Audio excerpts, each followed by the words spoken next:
Let's learn about what is pigeon and what is creole. Pigeon एक temporary contact language होता है। जब दो डिफरेंट लैंग्वेज कम्युनिटी के लोग साथ आते हैं for trade and commercial purposes, तो जो लैंग्वेज डेवलप होता है उसको हम लोग पिजन बोलते हैं। क्रियोल का फॉर्मेशन तब होता है जब पिजन स्पीकर्स बहुत ज्यादा टाइम तक उस लैंग्वेज को बोलते हैं और उनकी जो नेक्स्ट जनरेशन होती है वो उस लैंग्वेज को as their first language, as their mother tongue adopt कर लेती है, तो वो क्रियोल बन जाता है।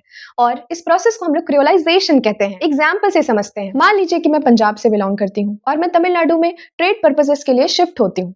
अब मैं जब उन लोगों से इंटरेक्ट करने की कोशिश करती हूँ तो ना उन्हें मेरी पंजाबी समझ में आती है और ना मुझे उनकी तमिल लैंग्वेज समझ में आती है। तो हम दोनों के बीच में जो लैंग्वेज डेवलप होता है वो ना ही पूरी तरीके से तमिल होता है और ना ही पूरी तरीके से पंजाबी होता है।